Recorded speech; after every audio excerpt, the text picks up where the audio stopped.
मला एकच छोटासा प्रसंग मला आठवतो, प्रमोद महाजनांनी सांगितलेला. मला असं वाटतं उद्धवना पण तो माहिती निश्चित असणारच.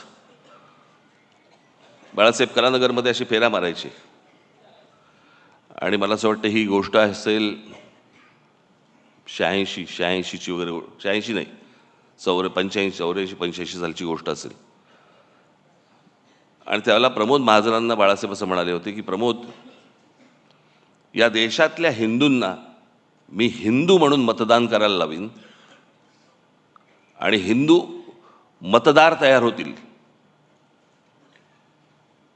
प्रमोद महाजन बोलले, बाळासाहेब शक्य नाही हे या देशामध्ये. ते बोलले, तू बाळासाहेब मला ओळखत नाहीस.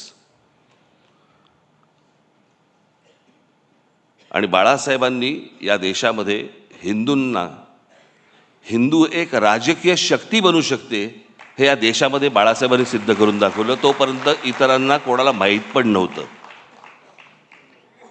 कल्पना देखील नव्हती, भारतीय जनता पक्षाला देखील नाही. पण ज्या माणसाने, अर्थात त्यावेळेचं वातावरणच वेगळं होतं. त्यावेळेला वातावरण हे काही तयार केलेलं वातावरण नव्हतं, ते झालेलं वातावरण होतं. आणि त्या वातावरणामध्ये त्या बाळासाहेबांनी ज्यावेळेला तो विचार ज्यावेळेला या देशामध्ये फुंकला आणि त्याच्यानंतर जे यश सर्वार्थाने यायला लागलं, आज जर बाळासाहेब असते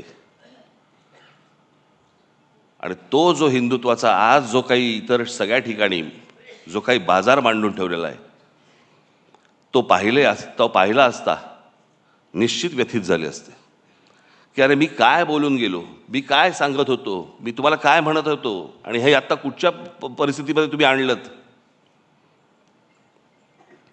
एखादी गोष्ट, एखादा माणूस ज्यावेळेला ती घडवतो, ती घडवल्यानंतर त्याचं पुढे बाकीचे लोक काय करतात,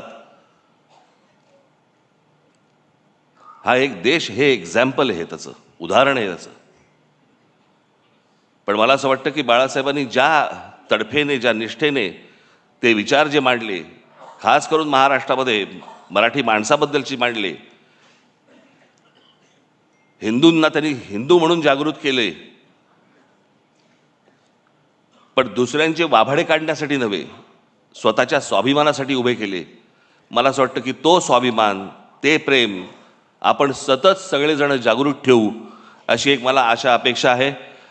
हे वर्ष बाळासाहेबांचं जन्मशताब्दी वर्ष आहे, आज सुरुवात होते आहे. मलाही काही कल्पना सुचतील, मला असं वाटतं उद्धवनाही सुचतील, तुम्हालाही काही सुचतील.